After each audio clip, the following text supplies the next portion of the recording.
ಹೇಳ್ತಾ ಇದ್ದಾರೋ ಆ ಹಿಂದೆ ಅವರು ಪಾರ್ಲಿಮೆಂಟ್ಗೆ ಗಲಾಟೆ ಮಾಡಿದಂಥ ಒಬ್ಬ ಮಹಾತಾಯಿ. ಆದರೆ ಇವತ್ತು ಈಗ ಅದನ್ನು ಅದು ಸರಿಯಲ್ಲ ಎಂಬಂಥ ರೀತಿಯಲ್ಲಿ ಅದು ಆಗಬಾರ್ದು ಎಂಬುದಾಗಿ ಹೇಳುವಂಥದ್ದು ಆಗುವುದಿಲ್ಲ, ಅನ್ಯಾಯ ಆಗುವುದಿಲ್ಲ, ಮೋಸ ಆಗುವುದಿಲ್ಲ. ಅವರು ಈ ದೇಶದ ಪ್ರಜೆಗಳು. ಈ ಇನ್ನೊಂದು ಇರುವಂಥದ್ದು ನೋಂದಾವಣೆ ಕಾಯ್ದೆ ಈಗಲ್ಲ, ಅದು ಬಹಳ ವರ್ಷದಿಂದ ನಡೀತಾ ಇದೆ. ಅದು ಅದರದ್ದೇ ಆದ ಪ್ರೊಸೆಸ್, ಅದಕ್ಕೆ ಸಂಬಂಧನೇ ಇಲ್ಲ. ಆದರೂ ಈಗಿನ ವಿರೋಧ ಪಕ್ಷಗಳು ವಿರೋಧಕ್ಕಾಗಿ ಅವರು ಮಾಡಿದಾಗ ಸರಿ ಇತ್ತು, ಈಗ ನಾವು ಮಾಡಿದಾಗ ಭಾಜಪ ಮಾಡ್ತಾರೆ, ಅದಕ್ಕೆ ಕ್ರೆಡಿಟ್ ಅವರಿಗೆ ಹೋಗುತ್ತೆ ಎಂಬಂಥ ಕಾರಣಕ್ಕೆ ಬೇಕಾಗಿ ಈ ರೀತಿಯ ವಿರೋಧವನ್ನು ಮಾಡ್ತಾ ಇದ್ದಾರೆ. ನಾವು ಕ್ರೆಡಿಟ್ಗೆ ಬೇಕಾಗಿ ಮಾಡುವುದಲ್ಲ. ನಮ್ಮ ಸಂವಿಧಾನದ ನಮ್ಮ ಮ್ಯಾನಿಫೆಸ್ಟೋದಲ್ಲಿ ನಾವು ಭಾಳ ಸ್ಪಷ್ಟವಾಗಿ ಹೇಳಿದ್ದೀವಿ, ನಾವು ಇದನ್ನು ಮಾಡ್ತೇವೆ ಅಂತ. ಖಂಡಿತವಾಗಿಯೂ ನಾವು ಹೇಳಿದ್ದನ್ನು ಜನರು ಒಪ್ಪಿಕೊಂಡು ನಮಗೆ 300ಕ್ಕೂ ಹೆಚ್ಚು ಸೀಟನ್ನು, ಅಂದರೆ 1/2 ಬಹುಮತವನ್ನು ಕೊಡುವ ಮೂಲಕ ಪಾರ್ಲಿಮೆಂಟ್ನಲ್ಲಿ ನಮಗೆ ಅವಕಾಶವನ್ನು ಮಾಡಿಕೊಟ್ಟಿದ್ದಾರೆ. ಅದರ ಅರ್ಥ ಏನು? ಜನರು ಒಪ್ಪಿಕೊಂಡಿಲ್ಲ ಎಂಬುದನ್ನು ಇವರು ತಿಳ್ಕೊಳ್ಬೇಕು. ಅದಕ್ಕೆ ಕಾರಣ ಈ ಒಂದು ಕಾರ್ಯಕ್ರಮ ಯಶಸ್ವಿ ಕಾರ್ಯಕ್ರಮ ಆಗಬೇಕು. ಅದಕ್ಕೆ ಬೇಕಾದ ಎಲ್ಲ ಸಹಕಾರಗಳನ್ನು ನಾವು ಕೊಡಬೇಕಂತ ಕೇಳಿಕೊಳ್ತಿದ್ದೇನೆ. ನಾನು ಮಂಗಳೂರು ಈ ಭಾಗಕ್ಕೆ ಈ ಒಂದು ಕಾರ್ಯಕ್ರಮಕ್ಕೆ ಜವಾಬ್ದಾರಿ. ಇವತ್ತು ನಾವು ಕಾರ್ಯಕರ್ತರ ಸಭೆಯನ್ನು ಕೂಡ ಕರೆದಿದ್ದೇವೆ. ನಮ್ಮ ಸಭೆಯಲ್ಲಿ ಇವತ್ತು ನಮ್ಮ ಈ ಒಂದು ಮಂಗಳೂರು ಭಾಗದಿಂದ ಸುಮಾರು 10ರಿಂದ 12 ಸಾವಿರದಷ್ಟು ಸಂಖ್ಯೆಯಲ್ಲಿ ನಾವು ಮಂಗಳೂರಿಗೆ ಹೋಗುವಂಥ ಕೆಲಸ ಮಾಡ್ತಾ ಇದ್ದೇವೆ. ಅಷ್ಟಕ್ಕೆ ಬೇಕಾದಂದರೆ ಪ್ರತಿಯೊಂದು ಬೂತಿನಿಂದ ನಾವು ಹೊರಡ್ತೇವೆ, ಪ್ರತಿಯೊಂದು ಬೂತಿಗೆ ಒಬ್ಬೊಬ್ಬನ ಜವಾಬ್ದಾರಿ ಕೊಡ್ತೇವೆ. ಆ ಮೂಲಕ ನಾವು ಈ ಒಂದು ಕಾರ್ಯಕ್ರಮದ ಯಶಸ್ವಿಗೆ ಪ್ರಯತ್ನವನ್ನು ಮಾಡ್ತಿದ್ದೇವೆ. ಈ ಒಂದು ಕಾರ್ಯಕ್ರಮ ಇದು ಜನಸ್ನೇಹಿ ಕಾರ್ಯಕ್ರಮ ಆಗಬೇಕು. ಇದು ಯಾರ ವಿರುದ್ಧವಲ್ಲ, ನಮ್ಮ ಕೇಂದ್ರ ಸರ್ಕಾರ ತೆಗೆದುಕೊಂಡಂಥ ನಿರ್ಣಯ. ಇದು ಒಳ್ಳೆಯ ನಿರ್ಣಯ, ಈ ದೇಶಕ್ಕೆ ಬೇಕಾದ ನಿರ್ಣಯ.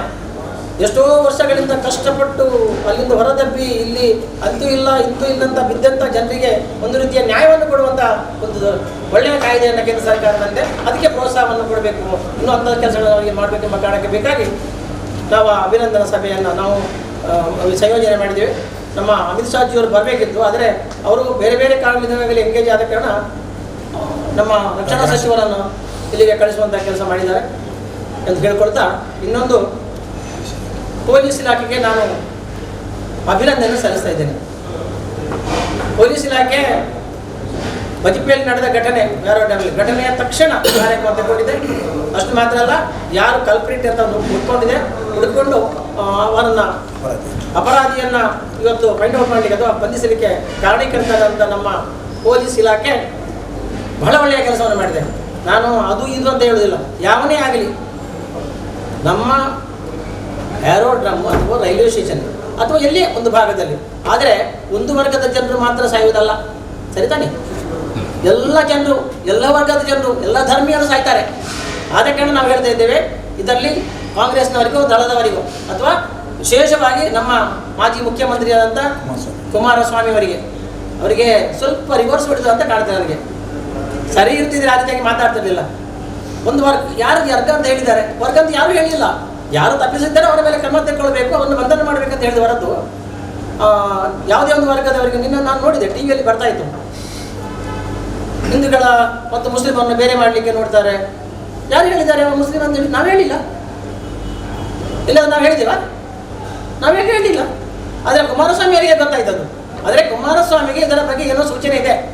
ಕುಮಾರಸ್ವಾಮಿಯವರ ಗಮನಕ್ಕೆ ಬಂದು ಏನೋ ಆಗುತ್ತಾ ಇರೋದು ನಮಗೆ ಸಂಶಯ ಆಗ್ತದೆ. ಅದ ಕಾರಣ ನಮ್ಮ ಕೆಲವರು ಹೇಳಿದ್ದೇನೆ, ಅವರಿಗೆ ಸ್ವಲ್ಪ ರಿವರ್ಸ್ ಹೊಡಿತಾ ಇದೆ. ಅವರನ್ನೆಲ್ಲೋ ನಿಮಾನ್ಸಿಗೆ ಅಡ್ಮಿಟ್ ಮಾಡಿದರೆ ಅಥವಾ ಅವರ ಮೇಲೆ ಅದು ಈ ಮಾನಸಿಕ ಇದೆ ಅಂತ ಅದಕ್ಕೆ ಹೇಳ್ತಾರಲ್ಲ, ಮಂಪರ್ ಪರೀಕ್ಷೆ ಮಾಡಿದರೆ ಗೊತ್ತಾಗುತ್ತೆ. ಅವ್ರು ಮೊನ್ನೆ ಬಂದು ಕೂಡ ಇಲ್ಲಿ ಬಂದು ನೋಡಿದರೆ ಅಂತ ಬ್ಯಾಂಗ್ಳೂರಿಗೆ ಹೋಗಿ ಒಂದು ಫೇಕ್ ಸಿಡಿಯನ್ನು ರಿಲೀಸ್ ಮಾಡಿದ್ದಾರೆ. ನಿನ್ನೆ ಈಗ ಹೇಳ್ತಾ ಇದ್ದಾರೆ ಅದು BJP-ಯವರ ನಾಟಕ. ಪೊಲೀಸರು ಅಂದರೆ ನಮ್ಮ ದೇಶವನ್ನು ಕಾಯುವವರು, ನಮಗೆ ರಕ್ಷಣೆ ಕೊಡುವರು. ಅವರ ಬಗ್ಗೆ ಒಳ್ಳೆಯ ಕೆಲಸ ಮಾಡಿದರೆ ಪ್ರಶಂಸೆ ಮಾಡಬೇಕು. ಅವರು ತಪ್ಪೆಲ್ಲಿ ಮಾಡಿದ್ದಾರೆ, ಎಲ್ಲಿ ತಪ್ಪು ಮಾಡಿದ್ದಾರೆ? HDK ಅವರು ಅಲ್ಲಿ ಕೂತ್ಕೊಂಡು ಆ ರೀತಿಯಾಗಿ ಮಾತಾಡೋರು, ಇದು ಒಬ್ಬ ಮುಖ್ಯಮಂತ್ರಿಗೆ ಹೇಳಿದ ಮಾತಲ್ಲ. ಅದಕ್ಕೆಲ್ಲ ಖಂಡಿತವಾಗಿ ಅವರೆಲ್ಲ ಮಾನಸಿಕ ಸಮಸ್ಯೆ ಇದೆ. ಅವರು ಇದನ್ನು ಸರಿಪಡಿಸಿಕೊಳ್ಳೋದು ಬಹಳ ಅಗತ್ಯ. ಇಲ್ಲದ್ರೆ ಮುಂದೆ ತುಂಬ ಸಮಸ್ಯೆ ಆಗ್ಬೋದು. ಕಳೆದ ಬಾರಿ ಕೂಡ ಅಲ್ಲಿ ಕಾಶ್ಮೀರದ ಘಟನೆಯಲ್ಲಿ ಸೈನಿಕರು ಎಂತ ಸ್ಟ್ರೈಕ್ ಮಾಡಿದ್ರಲ್ಲ, ಅಲ್ಲಿ ಪಾಕಿಸ್ತಾನದ ಕೆಲವು ಬೀದಿಗಳನ್ನೆಲ್ಲ ಹೊಡೆದ ಸರ್ಜಿಕಲ್ ಸ್ಟ್ರೈಕ್. ಆಗ ಕೂಡ ಅವರು ಸೈನಿಕರನ್ನು ದೂರಿದ್ದಾರೆ. ಅವರು ಸೈನಿಕರು ಸುಳ್ಳು ಹೇಳ್ತಾ ಇದ್ದಾರೆ ಅಂತ ಹೇಳಿ. ಅಷ್ಟು ಅವಿಶ್ವಾಸಿದ್ದವ ಈ ದೇಶದ ದ್ರೋಹಿಯ ಅಂತ ಕಾಣುತ್ತೆ ನಮಗೆ. ಈ ದೇಶದ ಪ್ರೀತಿ ಇದ್ದರೆ ಹಾಗೆ ಹೇಳಲಿಕ್ಕಿಲ್ಲ. ಸೈನಿಕರಿಗೆ ಒಳ್ಳೆ ಕೆಲಸ ಮಾಡಿದ್ದಾರೆ, ಅವರು ಮಾಡಿದಿಲ್ಲ. ಸೈನಿಕರ ಮುಂದೆ ಒಳ್ಳೆ ಕೆಲಸ ಮಾಡಬೇಕಲ್ಲ, ಅದಕ್ಕೆ ಪ್ರೋತ್ಸಾಹ ಕೊಡಬೇಕಿತ್ತು. ಅದು ಬಿಟ್ಟು ಸರ್ಜಿಕಲ್ ಸ್ಟ್ರೈಕ್ ಸೈನಿಕರು ಕ್ರಿಯೇಟ್ ಮಾಡಿದೆ ಅಂತ ಹೇಳ್ಬೇಕಂತ ನಮ್ಮ ಕುಮಾರಸ್ವಾಮಿ ಅವರು ಇಂಥವರು ನಮ್ಮ ಮುಖ್ಯಮಂತ್ರಿ ಆಗ್ತಾವಲ್ಲ ಅಂತ ನಮಗೆ ಬೇಸರ. ಅದಕ್ಕೆ ನಾನು ಪೊಲೀಸ್ ಇಲಾಖೆಗೆ ನಾನು ತುಂಬ ಧನ್ಯವಾದಗಳನ್ನು ಅಭಿನಂದನೆ ಸಲ್ಲಿಸ್ತಾ ಇದ್ದೇನೆ ಬಿಜೆಪಿ ದಕ್ಷಿಣ ಕನ್ನಡ ಜಿಲ್ಲೆಯ ಪರವಾಗಿ. ಬಿಜೆಪಿ ಈ ಒಂದು ಪೌರತ್ವ ಧರ್ಮ ಭೇದದಾಗ್ತಾ ಇದೆ, ಎಲ್ಲ ಧರ್ಮದವರಿದೆ. ಇಂಥ ಒಂದು ಪ್ರತಿಭಟನೆ ನಿರೀಕ್ಷೆ ಇತ್ತ ಅಲ್ಲ? ನಾವು ನೋಡಿದ್ವಿ, ಇದ್ದಂಗೆ ಹೇಳುದಿಲ್ಲ. ಅಡ್ಡಿಯಾದಲ್ಲಿ ಪ್ರತಿಭಟನೆ ನಡೆಯಿತು. ಯಾರಿದ್ರು ಮೊನ್ನೆ ಇಲ್ಲಿ ಡಿಸಿಎಫ್ನಲ್ಲಿ ಪ್ರತಿಭಟನೆ ನಡೆಯಿತು? ಯಾರಿದ್ರು?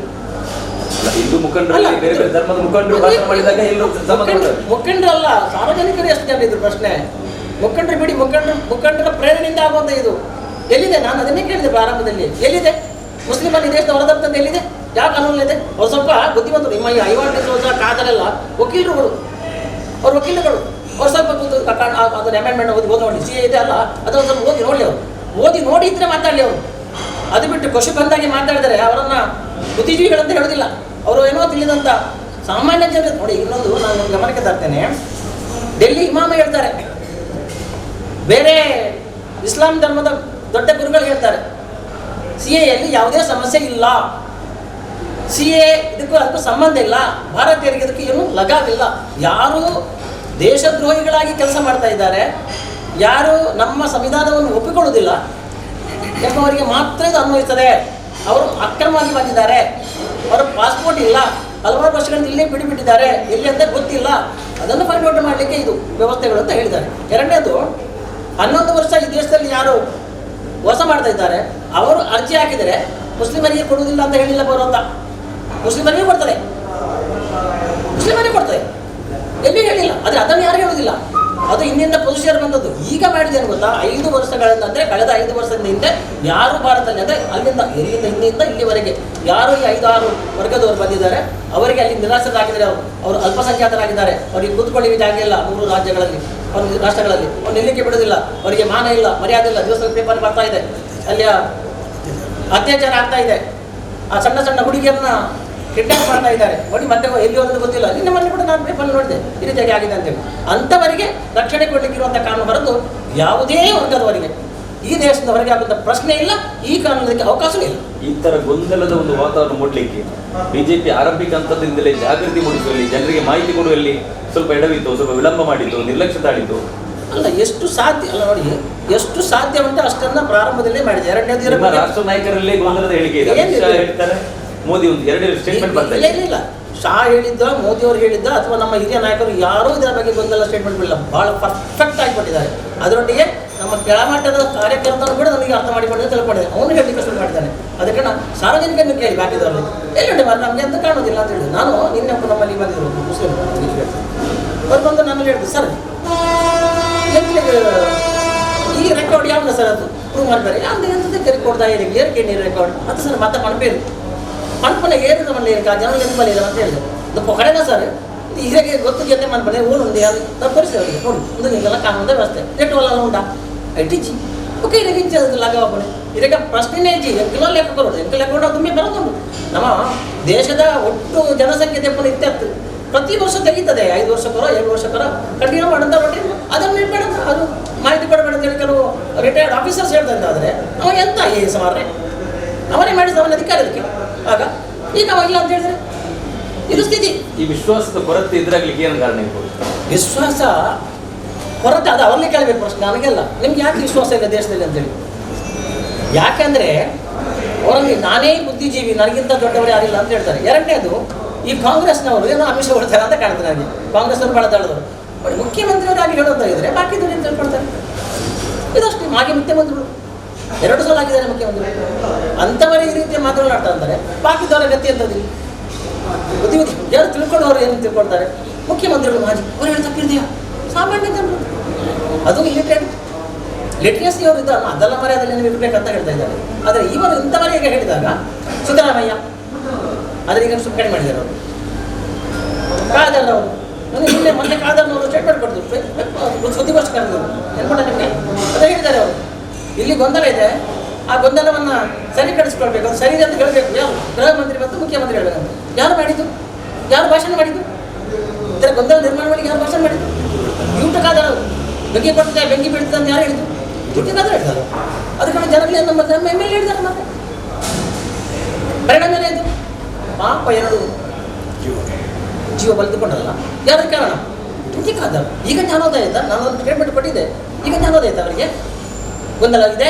ಯಾರು ಗೊಂದಲ ಮಾಡಿದ್ದು? ನೀವು ಆಗಲೇ ಮಾತಾಡಿ ಕೂತ್ಕೊಳ್ತಾರೆ, ಏನು ಆಗ್ತಿಲ್ಲಲ್ಲ. ನಿಮ್ಮ ಭಾಷಣ ಇಡೀ ಜಿಲ್ಲೆಗಳ ಇಡೀ ರಾಜ್ಯದಲ್ಲಿ ಬೆಂಕಿ ಇರುವಂಥ ಕೆಲಸ ಮಾಡಿತಲ್ಲ.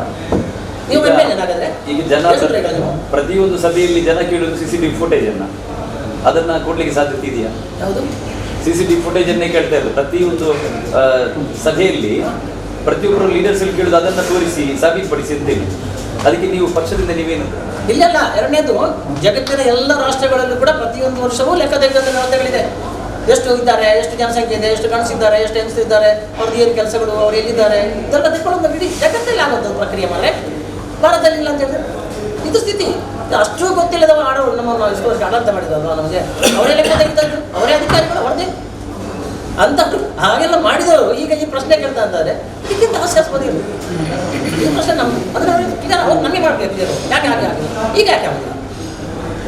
ಅವರಿಗೆ ಅದನ್ನು ಮಾಡಬೇಕಂತ ಇಷ್ಟ ಇರಲಿಲ್ಲ. ಯಾಕೆ ಹಾಗೆ ಮಾಡಲಿಲ್ಲ? ಹಾಗೆ ಮಾಡಬೇಕಂತ ಹೇಳಿದವರು ಈಗ ಯಾಕೆ ಮಾಡೋದಿಲ್ಲ? ಈಗ ಮುಖ್ಯಮಂತ್ರಿ ಅವರು ಪರಿಹಾರ ಕೊಡ್ತೇನೆ ಅಂತ ಹೇಳಿ ಒಮ್ಮೆ ಭರವಸೆ ಕೊಟ್ಟ ಬಳಿಕ ಯಾವುದಕ್ಕೆ? ಸತ್ತ ವ್ಯಕ್ತಿಗೆ ಗೋಲಿಬಾರಲ್ಲಿ ಅದನ್ನು ಆರಂಭಿಕ ಹಂತದಲ್ಲಿ ಹೇಳ್ಬೋದಿತ್ತ? ಅದರ ವಿಷಯವನ್ನೇ ಮಾತಾಡಿದ್ರು. ಅಲ್ಲ ಹಾಗಲ್ಲ. ಅವರು ಹೇಳಿದ್ದು ಬಹಳ ಸ್ಪಷ್ಟ ಇತ್ತು. ಅದು ಅರ್ಹರಾದರೆ ಅದಕ್ಕೆ ಕೊಡ್ತೇವೆ ಅಂತ ಹೇಳಿದ್ರು. ಅರ್ಹತೆ ಬೇಕಲ್ವಾ? ಆ ಅರ್ಹತೆ ಅಲ್ಲಿ ಇಲ್ಲ ಅಂತ ಕಂಡು ಬಂತು. ಸಾರ್ವಜನಿಕರ ದೃಷ್ಟಿ ನಾವು ಹೇಳಿದಲ್ಲ. ಸಾರ್ವಜನಿಕರು ಪ್ರತಿಭಟನೆಯ ಮೂಲಕ ಇಲ್ಲಿ ಅವರು ಅನೌನ್ಸೇ ಮಾಡಲಿಲ್ಲ. ಇಲ್ಲಿ ಅನೌನ್ಸೇ ಮಾಡಲಿಲ್ಲ. ಅವರು ಜಸ್ಟ್ ಪೆರೂಸ್ ಆ್ಯಂಡ್ ಗಾನ್ ಏನಕ್ಕೆ ಮಾಡಲಿಲ್ಲ. ಅವರು ಅಲ್ಲಿ ಹೋಗಿ ಇದರ ಬಗ್ಗೆ ಅದು ಏನಾಗುತ್ತೆ ಅದು ಅರ್ಹತೆ ಇದ್ರೆ DC ಅವರು ಅನೌನ್ಸ್ ಮಾಡ್ತಾರೆ ಅಂತ ಹೇಳಿದ್ರು. ಅಲ್ಲಿ ರಾಜ್ಯಕ್ಕೂ ಇಷ್ಟಕ್ಕೆಲ್ಲ ಕಾರಣ ಅದು ಗೋಲಿಬಾರ್ ಪ್ರಕರಣ. ನಿಮಗೆ ಅದು ಸಮರ್ಥಿಸ್ತೀರಾ ಅದನ್ನು? ಯಾವ್ದನ್ನು? ನಾವು ಸ್ವಾಮಿ ಅದೇ ನಾನು ಹೇಳಿದ್ದು. ಗೋಲಿಬಾರಿಗೆ ಕಾರಣ ಯಾರು? ಡ್ಯೂಟಿ ಖಾದರ್, ಕಾಂಗ್ರೆಸ್ನವರು, ಜನತಾದಳದವರು. ಗೋಲಿಬಾರ್ ನಾವು ಮಾಡಿದಲ್ಲ. ಅಷ್ಟು ನೋಡಿ, ಪೊಲೀಸ್ ಸ್ಟೇಷನನ್ನೇ ಉಳಿಸಲಿಕ್ಕೆ ಅಲ್ಲಿರುವಂಥ ಆಯುಧಗಳನ್ನು ಎತ್ತಿಕೊಂಡು ಹೋಗಲಿಕ್ಕೆ ಪ್ರಯತ್ನ ಪಟ್ಟದ್ದು ಇಸ್ ನಾಟ್ ಅಫೆನ್ಸ್. ಅದನ್ನು ಕುಮಾರಸ್ವಾಮಿ ಅವರು ಸಮರ್ಥನೆ ಮಾಡ್ತಾರಾ? ಅದರ ಬಗ್ಗೆ ಯಾಕೆ ಕುಮಾರಸ್ವಾಮಿ ಚಕ್ರ ಎತ್ತುವುದಿಲ್ಲ? ಯಾಕೆ ಯಾವುದೋ ಒಂದು ಫೇಕ್ ಸಿಟಿಯನ್ನು ಯಾವುದನ್ನು ನಡೆದ ಈಗ ತಂದು ಬಿಡುಗಡೆ ಮಾಡಿದರು? ಆಗ ಒಂದು ವೇಳೆ ಹಾಗೆ ಆಗ್ತಿದ್ದರೆ ಬಂದರು ಯಾರು ಮಾಡಬೇಕು? ಜಾಗ ಯಾರು ಜಾಗ ಏನಾಗ್ತಿತ್ತು? ಗಂಭೀರ ಆಗ್ತಿರ್ಲಿಲ್ಲ. ಒಂದ ಎರಡ ಅಲ್ಲ. ಅದನ್ನು ಕಂಟ್ರೋಲ್ ಮಾಡಲಿಕ್ಕೆ ತಗೊಂಡ ಕ್ರಮಗಳು ಸರಿಯಾದ ಕ್ರಮ. ಅದೇ ತತ್ತದ್ದು ತಪ್ಪು, ನಮಗೆ ಬೇಸರ ಇದೆ. We are feel bad. ಅದೇ ಮಾಡಿದ್ದು ಜವಾಬ್ದಾರಿ ಇರೋದಲ್ಲ. ಅದನ್ನು ಅಲ್ಲಿ ಹೋಗ್ತಿದ್ರೆ ಅಂಡರ್ ಸ್ಟೇಷನಿಗೆ ಹೋಗ್ತಿದೆ. ಅಂಡರ್ ಸ್ಟೇಷನ್ಗೆ ನೋಡಿಬೋದು. ಅಲ್ಲಿ ಏನೆಲ್ಲ ವೆಪನ್ಸ್ ಇದೆ ಮಾರೆ. ಅದನ್ನು ಒಬ್ಬೊಬ್ಬರನ್ನು ಕೈ ಕಂಡು ಹಿಡ್ಕೊಂಡ್ರೆ ಏನಾಗ್ಬೋದು? ಇದು ಗಂಭೀರ. ಅದನ್ನೆಲ್ಲ ಪರಿಹಾರ ಮಾಡಲಿಕ್ಕೆ ತಗೊಂಡ ನಿರ್ಣಯ ಪೊಲೀಸರು ಪ್ರೆಸೆಂಟ್ ಮಾಡಬೇಕು ಆಗಿದೆ. ಅದಕ್ಕೆ ಕಾರಣಕರ್ತರು ಯಾರು? ಹಣ ಯಾರು ಸ್ವಾಮಿ? ನಮ್ಮದು ನಿಮ್ಮದು ಅಲ್ವಾ? ಈ ಹಣವನ್ನು ಇವರು ಮಾಡಿಸೋದು ಇದರಲ್ಲಿ ಅವರ ಮಾಡಿದವರಿಗೆ ಅವರಿಂದ ಕಲೆಕ್ಟ್ ಮಾಡಿ ಕೊಡಬೇಕು. ಅವ್ರು ಕೊಡಬೇಕು.